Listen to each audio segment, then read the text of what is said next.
Hello guys, आज हम पढ़ेंगे क्लास 8 का chapter number 1 crop production and management. बच्चों, क्रॉप प्रोडक्शन एंड मैनेजमेंट में हम जानेंगे कि क्रॉप कितने प्रकार के होते हैं, क्रॉप कैसे उगाते हैं और क्रॉप उगाने के लिए हमें क्या क्या करना चाहिए, वो सारी हम जानकारी लेंगे।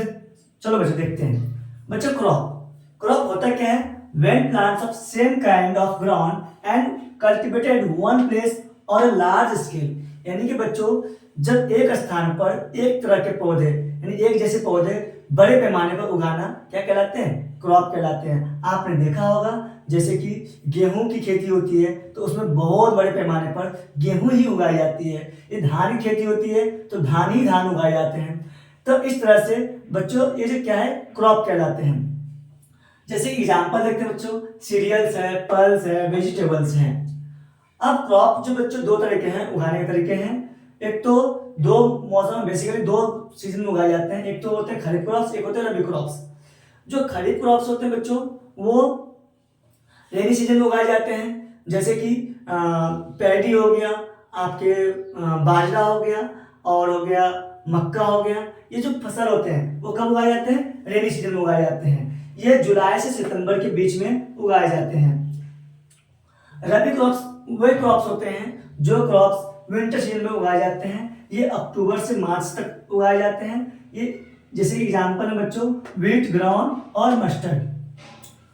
बच्चों, फसल उगाने के लिए एग्रीकल्चर प्रैक्टिसेस, फसल उगाने के लिए हमें बहुत सारे मतलब क्रियाएं करनी होती है।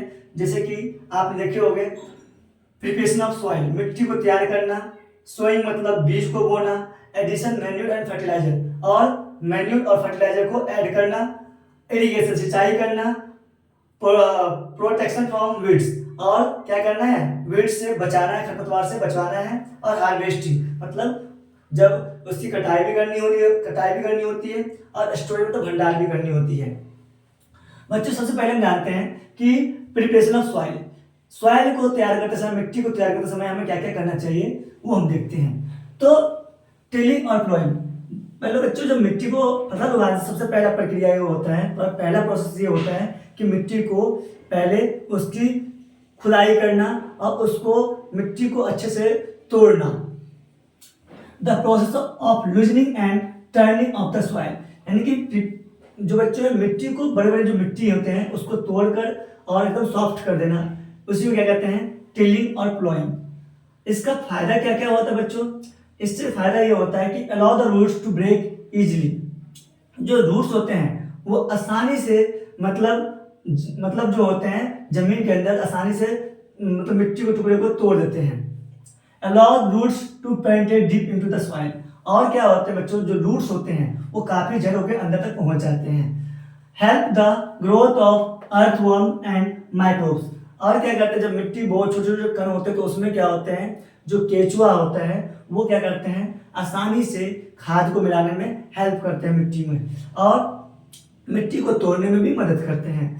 Bring the nutrients rich soil on the top, जब हम मिट्टी को जुताई करते हैं तो जो नीचे का जो प्रोटीन होते हैं, जो मिनरल्स होते हैं, खाद्य जो पदार्थ होते हैं, जो पोषक तत्व होते हैं वो ऊपर की तरफ आ जाते हैं।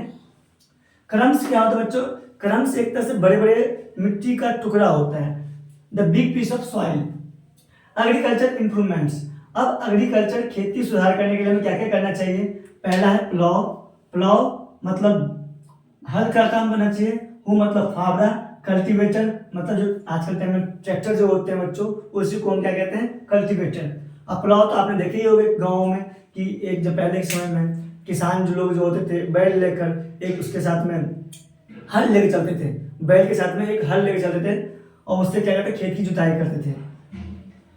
तो बच्चों जानते हैं दूसरा काम क्या होता है? सोइंग। सोइंग क्या होता है? यानी कि बीज बोना। बीज तो बच्चों बीज तो बोते समय हमें ये ध्यान रखना चाहिए कि बीज जो है मतलब जमीन के अंदर जा रही है या नहीं जा रही है। कई बार क्या होता है कि बीज ऊपर ही रह जाते हैं, जिसकी वजह से क्या होता है वो बीज सही से मिट्टी के अंदर नहीं जाने की वजह से वो फसल उसकी जो है फसल ग्रोथ नहीं हो पाती है सही इस तरह से। तो हमें क्या करना चाहिए? एक तो अच्छी क्वालिटी का बीज इस्तेमाल करना चाहिए, गुड क्वालिटी ऑफ सीड इस्तेमाल करना चाहिए, और healthy seeds of a good variety, यानी कि जो सीड्स की जो वैरायटी है उन्हें अच्छी क्वालिटी का मतलब हेल्दी लेनी चाहिए सीड। ये नहीं कि जो कुछ बीजें ऐसी होती है जो बच्चों जो मतलब सही से ग्रोथ नहीं करती है, अनहेल्दी होती है, मतलब प्रॉपर तरह से ग्रोथ नहीं करती है।